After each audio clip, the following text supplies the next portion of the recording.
Hello friends, आज की class में हम डिस्कस करने जा रहे हैं रेसिडेंशियल स्टेटस का सेकंड पार्ट मींस जिसमें हम डिस्कस करेंगे type of income. Last class में हमने इंडिविजुअल कंप्लीट किया था, इसके बाद एचयूएफ का रेसिडेंशियल स्टेटस कंप्लीट किया था, association of person, partnership firm और any other artificial judicial persons का। इन सब का रेसिडेंशियल स्टेटस हम कंप्लीट डिस्कस कर चुके थे कि उसमें कैसे हम रेसिडेंशियल स्टेटस कैलकुलेट करते हैं। मैंने आपको स्टार्टिंग के क्लासेस में बताया था कि किसी भी इनकम पे टैक्स निकलेगा या नहीं निकलेगा ये दो बातों पे डिपेंड करता है। एक तो असेसी का रेसिडेंशियल स्टेटस जो कि हम ऑलरेडी डिस्कस कर चुके हैं, और दूसरा वो असेसी किस टाइप की इनकम अर्न करता है। तो आज हम सेकेंड पार्ट शुरू करने जा रहे हैं कि असेसी ने जो इनकम अर्न करा है वो किस टाइप का इनकम है और उस पर किस टाइप के रेसिडेंशियल स्टेटस वाले टैक्स देंगे या फिर नहीं देंगे। तो देखिए, हमने इस चैप्टर में टाइप ऑफ इनकम को दो टाइप्स में डिवाइड किया है। एक को कहा इंडियन इनकम और दूसरा फॉरेन इनकम। तो इनकम की टाइप्स हमने क्या रखी? कंट्री बेस, क्योंकि जब हम रेसिडेंशियल स्टेटस का चैप्टर पढ़ते हैं तो हमारा जो बेस होता है वो कंट्री होता है। जब मैं रेसिडेंशियल स्टेटस डिस्कस कर रहा था तो मैं बोलता था क्या वो इंडिया का रहने वाला है या फिर इंडिया से बाहर रहता है। उसी तरीके से जब मैं इनकम अर्न की बात करूंगा तो मैं बोलूंगा कि आपने जो इनकम कमाया वो इंडियन इनकम है या फिर फॉरेन इनकम। तो इस बेस पे हम इनकम को दो टाइप में डिवाइड करते हैं। एक को हम कहते हैं इंडियन इनकम और दूसरे को कहते हैं हम फॉरेन इनकम। इंडियन इनकम, अब ये इंडियन इनकम क्या होती है? तो देखिए, इनकम अक्रू या फिर इसको हम कह सकते हैं अराइज इन इंडिया, यानी अगर कोई इनकम इंडिया में अक्रू हो या अराइज हो तो उस इनकम को हम इंडियन इनकम कहते हैं। अब ये अक्रू क्या होता है, अराइज क्या होता है, हमें ये समझना पड़ेगा। तो सिंपल वर्ड में अगर हम बोले कि इनकम का सोर्स कहां पे है, यानी जो इनकम असेसी अर्न कर रहा है उसका सोर्स कहां पे है, वो इनकम जनरेट कहां से हो रही है। दो, या तो आप इसको सोर्स ऑफ इनकम कह लो या फिर इनकम किस सोर्स से जनरेट हो रही है आप ये कह लो। अगर वो सोर्स इंडिया में है तो हम कहेंगे कि भी इनकम अक्रू या फिर अराइज हुआ है इंडिया से, और उस इनकम को हम इंडियन इनकम कहेंगे। ठीक है, तो इंडियन इनकम मींस ऐसा इनकम जो कि अक्रू हो या अराइज हो इंडिया से। ठीक है, सेकेंड चीज जो हम इसमें डिस्कस करेंगे, एक तो हम देखेंगे कि इनकम कहां से जनरेट हो रही है, अराइज हो रही है या फिर अक्रू हो रही है। तीनों का मीनिंग सेम है, आप अक्रू बोलिए, अराइज बोलिए या फिर जनरेट बोलिए, तीनों का मीनिंग सेम है। तो एक तो हम ये देखेंगे कि इनकम कहां से अक्रू, अराइज या फिर जनरेट होती है, और दूसरा हम देखेंगे कि इनकम रिसीव कहां पे हो रही है, कि जो भी इनकम असेसी ने कमाया है वो रिसीव कहां हुई, जनरेट कहां से हुई और रिसीव कहां पे हुई। इसी बेस पे हम ये सारी चीजें डिस्कस करने जा रहे हैं। तो अगर कोई इनकम इंडिया में जनरेट हो, इंडिया से जनरेट हो, इंडिया से अराइज हो या इंडिया में अक्रू हो, और साथ के साथ वो रिसीव कहीं पे भी हो, तो वो इस कैटेगरी में आएगा। कहीं पे मतलब इंडिया में भी हो सकता है और इंडिया से बाहर भी हो सकता है। तो अगर इनकम इंडिया से जनरेट होती है, रिसीव चाहे तो वो इंडिया में हो या इंडिया से बाहर हो, उससे कोई फर्क नहीं पड़ेगा, यानी रिसीव एनीवेयर, कहीं पे भी रिसीव हो सकता है, तो वो इंडियन इनकम कहलाती है। और जब इस कैटेगरी में कोई इनकम फॉल होता है तो उस पे आरओआर वाले असेसी भी टैक्स देते हैं, जिनका रेसिडेंशियल स्टेटस आरओआर है। एनओआर वाले भी टैक्स देते हैं और नॉन रेसिडेंट भी टैक्स देता है। तो यानी इंडियन इनकम का जो हम फर्स्ट टाइप पढ़ रहे हैं उस पे सभी टाइप के एसएससी टैक्स देते हैं, चाहे वो आरओआर हो तो भी उसको टैक्स पे करना पड़ेगा, अगर वो आरएनओआर है जो कि मैंने लास्ट क्लास में आपको बता दिया है तो भी उसको टैक्स पे करना पड़ेगा इस इनकम पे, या फिर वो नॉन रेसिडेंट भी हो, यानी इंडिया से बाहर ही क्यों ना रहता हो, तो भी उसको इस टाइप की इनकम के ऊपर टैक्स पे करना होता है। तो ध्यान से देखिए, एक बार दोबारा से रिपीट करते हैं। इनकम को हमने कंट्री बेस पे दो टाइप में बांटा, एक को हमने कहा इंडियन इनकम और दूसरे को हमने कहा फॉरेन इनकम। फॉरेन इनकम अभी डिस्कस करेंगे। सबसे पहले हम डिस्कस करते हैं इंडियन इनकम। इंडियन इनकम के अंदर हमने दो कैटेगरी बनाई।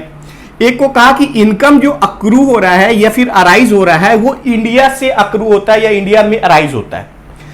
फिर हमने बोला भी इनकम इंडिया में जनरेट हुआ, अराइज हुआ या अक्रू हुआ, वो इनकम रिसीव कहां पे हुआ, तो वो रिसीव कहीं पे भी हो, चाहे इंडिया में हो चाहे इंडिया से बाहर हो, कोई प्रॉब्लम नहीं, आप इसी कैटेगरी में फॉल करोगे। और अगर आप इस कैटेगरी में फॉल करते हो, यानी हमारा एसएससी अगर इस टाइप की इनकम जनरेट करता है तो उसका रेसिडेंशियल स्टेटस आरओआर है तो भी उसको टैक्स देना पड़ेगा, R-NOR है तो भी उसको टैक्स देना पड़ेगा, नॉन रेसिडेंट है तो भी उसको टैक्स देना पड़ेगा। यानी इस कैटेगरी की इनकम पे सभी टाइप के रेसिडेंशियल स्टेटस वाले टैक्स पे करते हैं। ठीक है, तो इंडियन इनकम ऐसा इनकम जो इंडिया से अराइज हो रहा है, रिसीव एनीवेयर, रिसीव कहीं पे भी हो, उस पे सभी टाइप के एसएससी को टैक्स पे करना होता है। आरओआर है वो भी टैक्स देगा, एनओआर है वो भी टैक्स देगा, एनआर है वो भी टैक्स देगा। ओके, चलिए move on to second category. अब ये भी इंडियन इनकम है, लेकिन यहां देखिए क्या लिखा हुआ है, income received in India. Income जो है वो इंडिया में रिसीव हुआ है। यहां पे अभी तक ऊपर पढ़ने के बाद हमें ये नहीं पता चल रहा कि ये इनकम अराइज कहां से हुआ है, क्योंकि हमें दो ही चीज देखनी है, इनकम अराइज कहां से हो रही है यानी जनरेट कहां से हो रही है, और वो इनकम रिसीव कहां से हो रही है। तो यहां पे तो हमने बोला कि इनकम इंडिया से अराइज हो रही है, जनरेट हो रही है, फिर हमने उसके बोला रिसीव हम चेक नहीं करेंगे। अगर इनकम इंडिया से जनरेट होता है तो सभी टाइप के एसएससी उस पर टैक्स पे करते हैं। इस कैटेगरी के अंदर कहा जा रहा है कि इनकम रिसीव हो रहा है इंडिया में, इनकम रिसीव्ड इन इंडिया, लेकिन अराइज के बारे में मैंने ऊपर नहीं लिखा, नीचे देखते हैं। तो ये देखिए सोर्स ऑफ इनकम या फिर इनकम जनरेट, ये सेम ही है यहाँ पे। तो ये कहां से इनकम जनरेट हो रही है, इंडिया से बाहर से, यानी इंडिया के बाहर से इनकम जनरेट हो रही है, अराइज हो रही है, यानी बाहर की इनकम है, फॉरेन से हमने कमाया, आउटसाइड इंडिया से हमने कमाया। लेकिन ये इनकम रिसीव कहां पे हुई, इनकम रिसीव कहां पे हुई, इन इंडिया, लेकिन वो पैसा रिसीव इंडिया में हो गया। तो अगर बाहर से आपने इनकम कमाया है और इंडिया में उस पैसे को रिसीव करा है, तो उस इनकम पे भी आरओआर एसएससी होगा, उसको भी टैक्स देना होगा, आर एनओआर एसएससी होगा, उसको भी टैक्स देना होगा, और एनआर होगा, उसको भी टैक्स देना होगा। तो या तो आपने इंडिया से कमाया, इंडिया से आपकी इनकम जनरेट हुई, फर्स्ट कैटेगरी, कोई भी एसएससी हो टैक्स देना पड़ेगा, या फिर आपने इनकम तो बाहर से कमाया लेकिन उस इनकम को रिसीव इंडिया में कर लिया। तो जनरेट कहां हुई, आउटसाइड इंडिया, और वो इनकम रिसीव कहां कर लिया आपने, इंडिया में डायरेक्टली, इनकम सीधी आपने इंडिया में रिसीव कर ली, उस इनकम को इंडिया मंगाया। तो इस केस में ये सेकंड कैटेगरी में आ गया, और इस सेकंड कैटेगरी में आने के बाद आरओआर को भी उस पर टैक्स देना होता है, यानी इस कैटेगरी के इनकम पे आरओआर भी टैक्स देता है, एनओआर भी टैक्स देता है, और एनआर भी टैक्स देता है, नॉन रेसिडेंट भी टैक्स देते हैं। तो इंडियन इनकम दो टाइप की हो सकती है, या तो इनकम इंडिया से जनरेट हो रही हो तो इंडियन इनकम कहलाएगी, या फिर इनकम इंडिया से बाहर से भी जनरेट हो रही हो लेकिन वो रिसीव इंडिया में हो जाती हो तो इंडियन इनकम कहलाएगी। और अगर किसी ने इंडियन इनकम अर्न किया तो उस केस में सारे टाइप के एसएससी टैक्स देते हैं, आरओआर हो, एनओआर हो या एनआर हो, तीनों टाइप के एसएससी को टैक्स देना होता है। तो इंडियन इनकम पे सभी एसएससी टैक्स देते हैं इंडियन गवर्नमेंट को। ठीक है, अब बात करते हैं फॉरेन इनकम।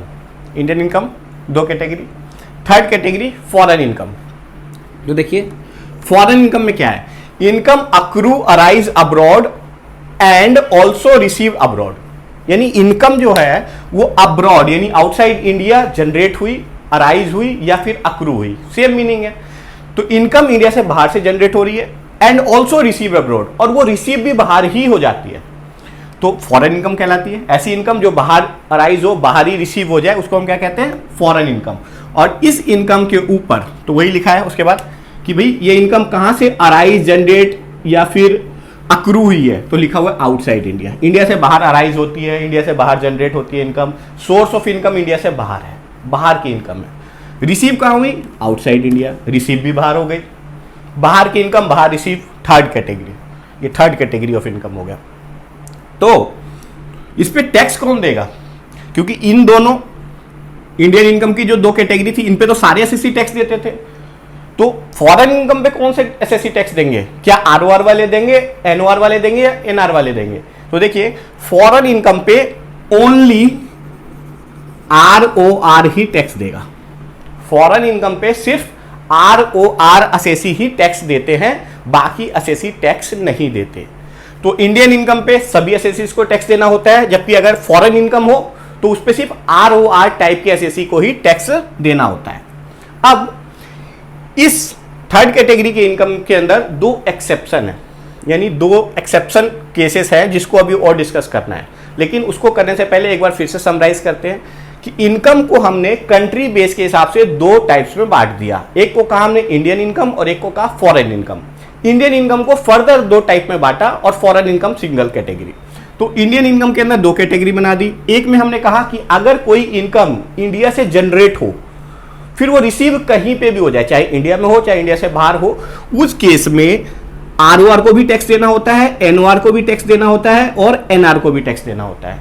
इसी तरीके से अगर कोई इनकम इंडिया में रिसीव हो जाए, जनरेट इंडिया से बाहर हुई, जनरेट बाहर हो रही है लेकिन रिसीव इंडिया में हो गई, तो ये सेकेंड कैटेगरी में आ गया, इनकम रिसीव्ड इन इंडिया।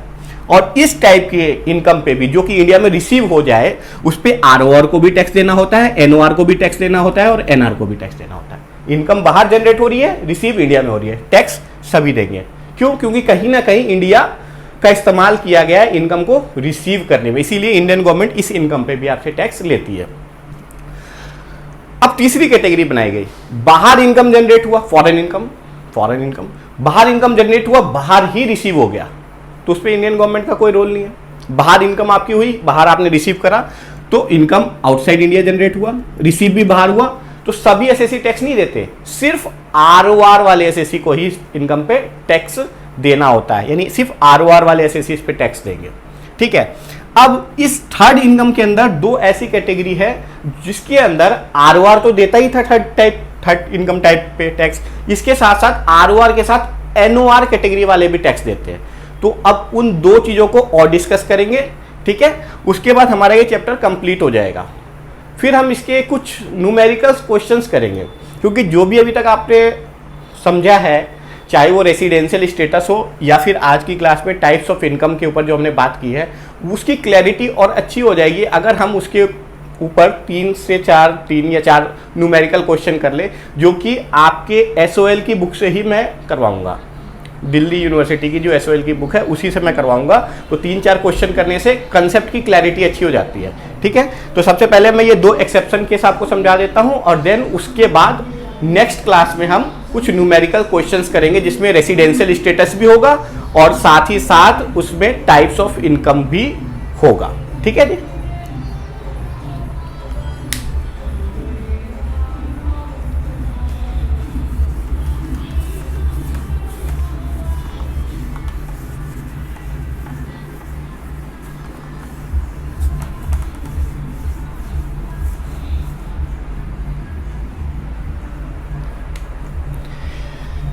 देखिए, income arise abroad and also receive abroad, यानी वो इनकम जो इंडिया से बाहर अराइज हुई और बाहर ही रिसीव हो गई। तो इस इनकम पे जो टैक्स देते हैं वो टैक्सेबल होते हैं, ये इनकम सिर्फ आरओआर कैटेगरी में, आरओआर कैटेगरी में टैक्सेबल होता है। लेकिन इसमें कुछ एक्सेप्शन भी हैं। अगर कोई बिजनेस इनकम है, यानी बिजनेस से इनकम हो रही है, और ये बिजनेस इनकम कहां से हो रही है? आउटसाइड इंडिया,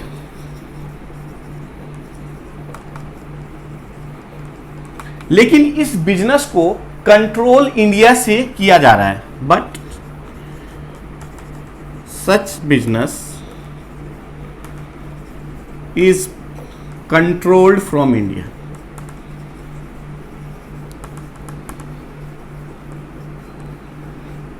लेकिन उस बिजनेस को कंट्रोल इंडिया से किया जा रहा है, तो इस केस में आरओआर तो टैक्स देता ही था, साथ में एनओआर को भी टैक्स देना होगा। यानी इस इनकम टाइप पे, यानी बिजनेस इनकम है, इंडिया से बाहर, रिसीव भी बाहर हो रही है, लेकिन अगर वो बिजनेस इंडिया से कंट्रोल किया जा रहा है तो इसके ऊपर जो टैक्स देंगे वो आरओआर भी देंगे एंड एनओआर कैटेगरी के लोग भी देंगे। दोनों ही टाइप के एसएससी इस पे टैक्स देते हैं।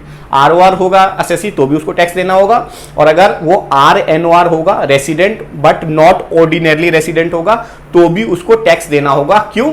क्योंकि बेशक ये इनकम बाहर की है, फॉरेन इनकम है, बेशक वो रिसीव भी बाहर हो गई, लेकिन क्योंकि उस बिजनेस को इंडिया से कंट्रोल किया जा रहा था, इसीलिए उस पर आरओआर तो टैक्स देता ही था, एनओआर को भी टैक्स देना पड़ेगा। अगर एसएससी एनओआर होगा उसको भी ये टैक्स देना पड़ेगा। आइए, अगर कोई प्रोफेशन की income,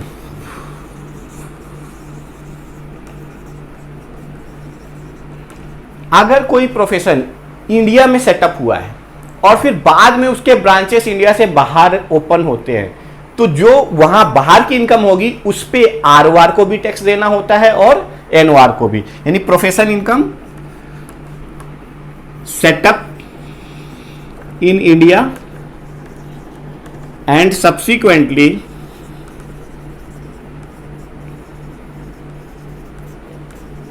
it's branches opened outside India.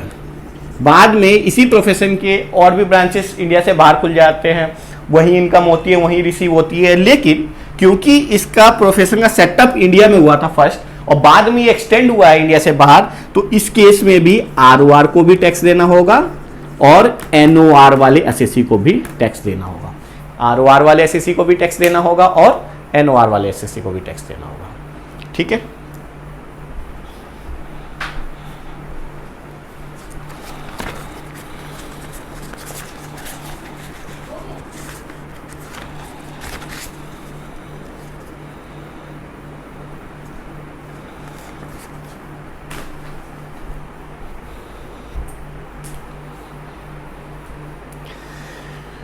तो ये दो एक्सेप्शन है जो कि थर्ड कैटेगरी ऑफ इनकम जो हमारा फॉरेन इनकम है उसके साथ जुड़े हुए हैं कि अगर ये दो केसेस होंगे तो उस केस में आरओआर तो थर्ड कैटेगरी पे देता ही था टैक्स, जो फॉरेन इनकम के अंदर थर्ड कैटेगरी जिसको मैं कह रहा हूँ, फॉरेन इनकम की जो थर्ड कैटेगरी उसको हम फॉरेन इनकम कह रहे हैं, तो उस पर आरओआर तो टैक्स देता ही था, लेकिन उसके साथ साथ अब एनओआर को भी टैक्स देना होगा। कब? जब बिजनेस इनकम हो, वो बिजनेस इंडिया से बाहर हो रहा हो, रिसीव बाहर हो रहा हो, लेकिन उसकी कंट्रोलिंग इंडिया से की जा रही हो, या फिर कोई ऐसा प्रोफेशन जो इंडिया में सेटअप हुआ है और बाद में उसके ब्रांचेस आउटसाइड इंडिया भी ओपन हो गए, तो उन ब्रांचेस से भी जो इनकम जनरेट हो रही है वो आरओआर के हैंड में भी टैक्सेबल होगा और एनओआर अगर एसएससी है तो उसके हैंड में भी टैक्सेबल होगा। तो बस ये है इनकम की टैक्सेबिलिटी जो कि हमें यहाँ पे डिस्कस करना था। अब इसके साथ साथ दो तीन चीजें जो क्वेश्चन करते समय हमें ध्यान रखना है वो और डिस्कस करते हैं।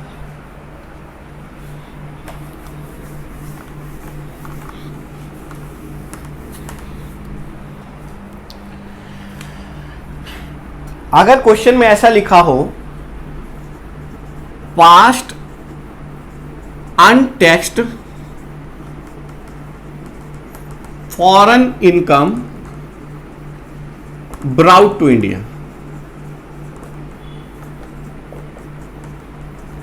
1 लाख रुपीस,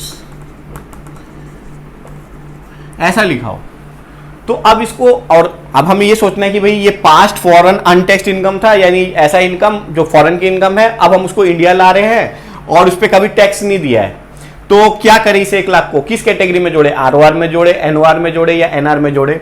तो देखिए ध्यान से, इस इनकम को किसी भी कैटेगरी में नहीं जोड़ना, ना तो ये आरओआर में टैक्सेबल होगा, ना एनओआर में, ना एनआर में। क्यों? क्योंकि ये पास्ट अनटैक्स्ड इनकम है, पास्ट की इनकम है जिस पे टैक्स नहीं लगा, तो पास्ट की इनकम पे हम कभी भी प्रीवियस ईयर में नहीं जोड़ते उस इनकम को, जिस साल की इनकम होती है उसी साल जुड़ता है। ये पास्ट अनटैक्स्ड इनकम है यानी पिछले सालों की इनकम है, तो उसको हम इस साल में नहीं जोड़ेंगे। तो जब भी आपके क्वेश्चन में कोई ऐसा लाइन लिखा हो तो आप उस चीज को इग्नोर कर दें, क्योंकि ये इनकम आपके प्रीवियस ईयर की नहीं है। हम जो प्रीवियस ईयर लेते हैं उसमें सिर्फ प्रीवियस ईयर की इनकम को ही जोड़ते हैं, पास्ट इनकम को हम उस साल के अंदर नहीं जोड़ते। तो इस चीज का ध्यान रखेंगे।